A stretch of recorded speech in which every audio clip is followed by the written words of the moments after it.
As previsões de Michael Burry se tornam realidade. O maior colapso em décadas já começou, mas este é apenas o começo de uma queda aterrorizante. De acordo com Burry, não estamos nem perto do fundo. Existem 3 razões que farão com que o colapso seja muito maior que a recessão de 2008. Este vídeo é apenas uma parte de uma série que cobre atualizações mais recentes do mercado. Se gostaram do vídeo, clique no botão de curtir e se inscreva no canal.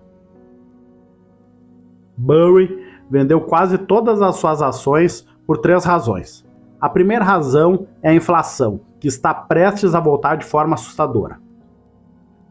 O Federal Reserve é inflexível quanto ao aumento das taxas de juros para combater as pressões inflacionárias. O presidente do Fed, Jerome Powell, anunciou recentemente o aumento de 75 pontos base nas taxas de juros. O Índice de Preços ao Consumidor, ou CPI, está desacelerando recentemente, o que significa que a inflação está desacelerando. Isso também é conhecido como desinflação, que é quando a taxa de inflação diminui no curto prazo. Seria lógico supor que a recente desinflação é resultado da taxa do Fed, mas Burry pensa o contrário. Ele acredita que a desinflação é resultado do comportamento humano. Burry explicou como a inflação aparece em picos. Quando o pico estiver se resolvendo, não será por causa de Biden ou Powell, será porque é a essência e a natureza da inflação. Ele resolve, engana as pessoas e depois volta. Quando voltar, o Fed não receberá o crédito. Anexado ao Twitter está um gráfico da década de 40. O gráfico mostra a inflação nas décadas de 40 e 70. Após o primeiro pico inflacionário, tende a haver um segundo maior. Isso ocorre durante o primeiro crash inflacionário. A economia sempre entra em colapso. Isso obriga o governo a começar a imprimir dinheiro novamente para começar a salvar a economia. Sem o conhecimento do governo, a inflação voltará a crescer de forma assustadora. Isso se deve a um conceito chamado velocidade do dinheiro. A velocidade do dinheiro é a taxa na qual todas as transações econômicas ocorrem. Isso é medido tomando o PIB dividido pela oferta monetária. Por exemplo, digamos que havia uma economia que apenas comercializava pizza. Nesta economia, 3.000 pizzas são vendidas por ano. Se o preço da pizza for $10, podemos calcular o PIB total multiplicando 3.000 pizzas por $10, ou 30.000 no total. Digamos que a oferta monetária total seja 10.000. Para encontrar a velocidade do dinheiro, precisamos dividir 30.000 por 10.000, que será 3. O dólar americano médio foi usado em 3 transações ao longo do ano, que é a velocidade do dinheiro. Embora a oferta monetária tenha aumentado drasticamente nos últimos anos, a velocidade do dinheiro não pegou muito até agora. Burry advertiu: velocidade do dinheiro é o PIB nominal dividido pela oferta monetária. O aperto quantitativo e as taxas mais altas começam a empurrar o M2 para baixo. No entanto, estamos vendo o aumento de velocidade emergindo. Em 78 e 79, o aumento da velocidade superou a queda nas ofertas monetárias para aumentar a inflação.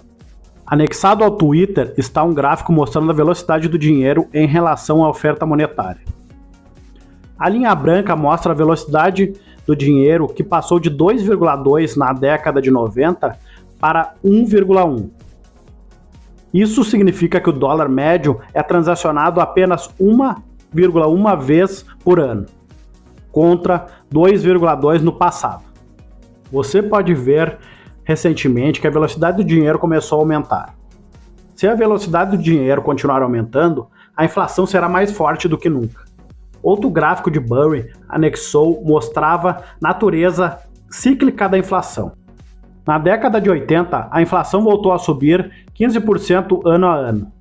Burry detalhou esse conceito ainda mais dizendo: perceba que a inflação sempre foi alta e nunca foi apenas um pico. Assim, ele tem uma breve deflação ou desinflação e volta. Um ciclo inflacionário geralmente abrange décadas.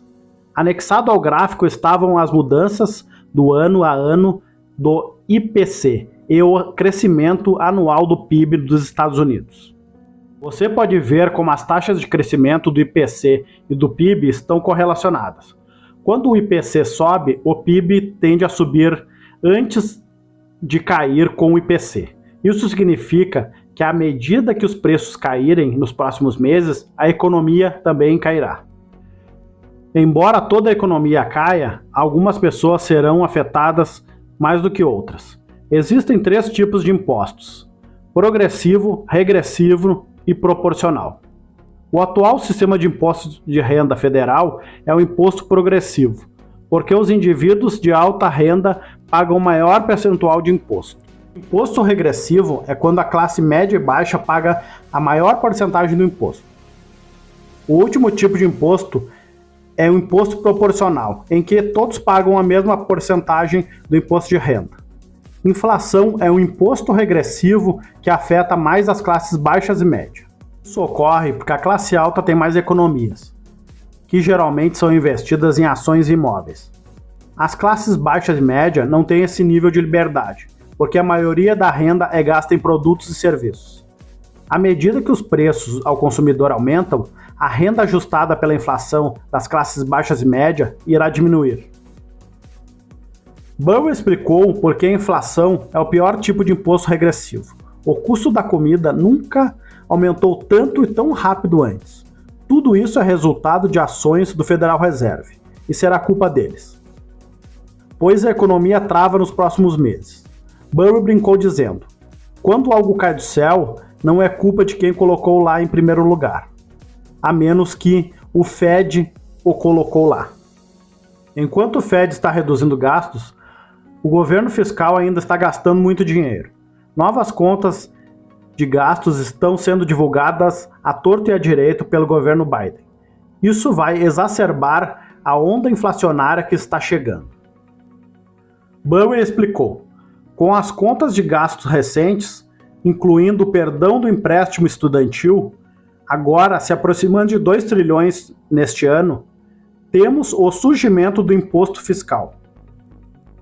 E será tão bom para a economia dos Estados Unidos como açúcar para bebês.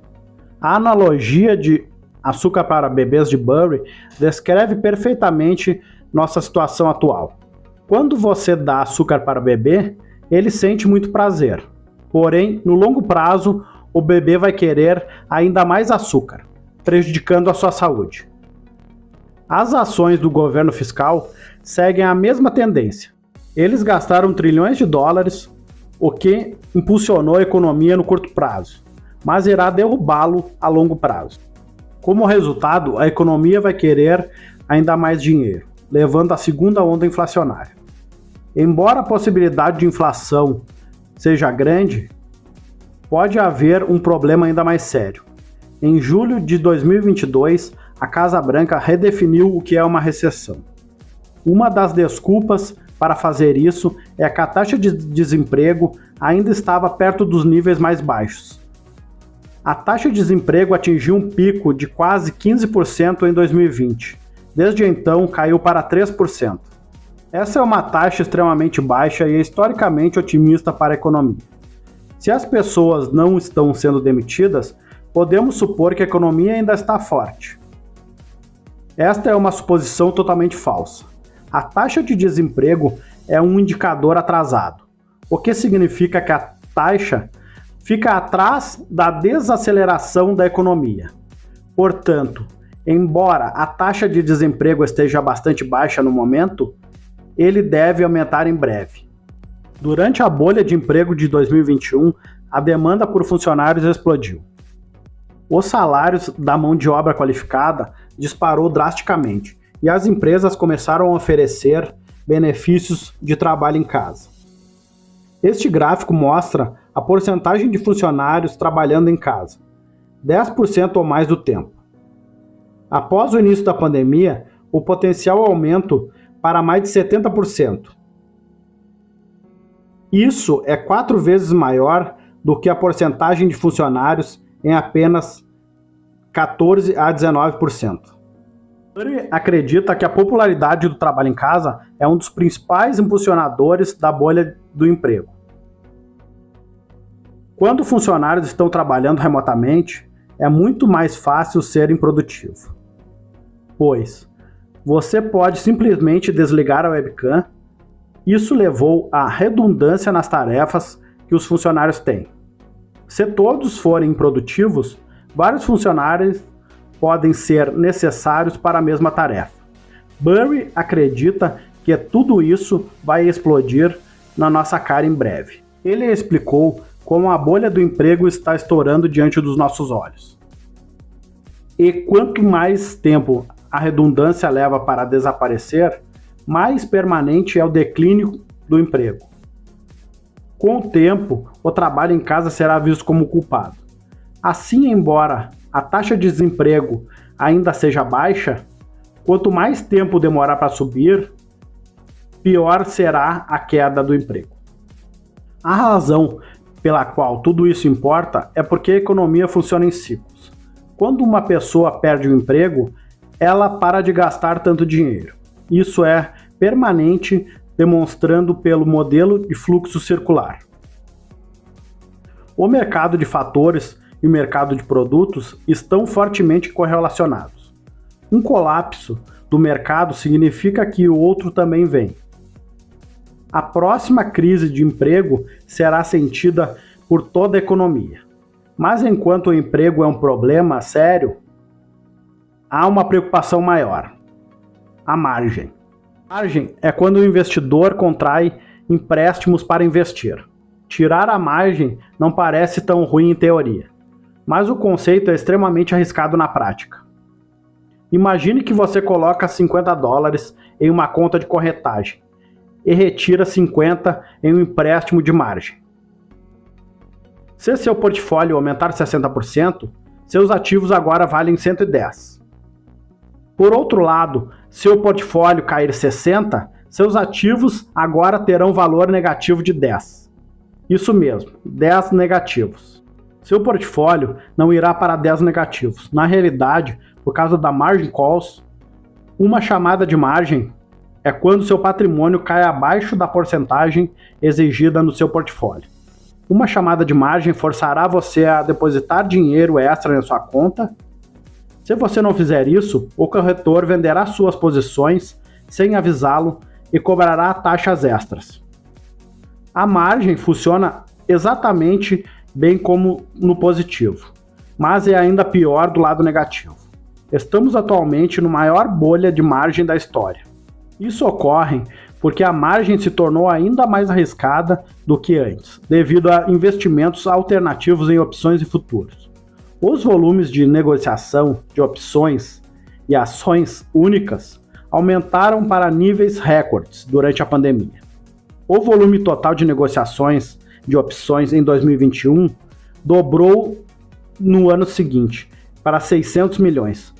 Os volumes de opções e ações individuais agora são maiores do que o volume de ações normais. Isso significa que mais pessoas estão negociando opções e ações. A negociação de futuros seguiu a tendência exponencial semelhante. Devido ao aumento de volatilidade e investimentos alternativos, as chamadas de margem ocorrerão muito facilmente. Quando o investidor recebe uma chamada de margem, os preços dos ativos caem, à medida que o corretor vende seus ativos.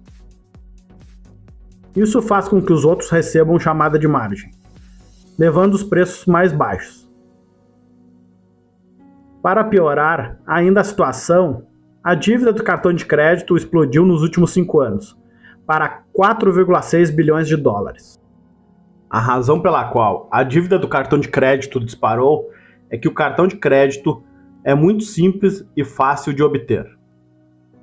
O Goldman Sachs é conhecido por se envolver em fraudes financeiras, e não é surpresa que eles estão se envolvendo em uma bolha do cartão de crédito. Burry alertou: Goldman continua entrando nisso.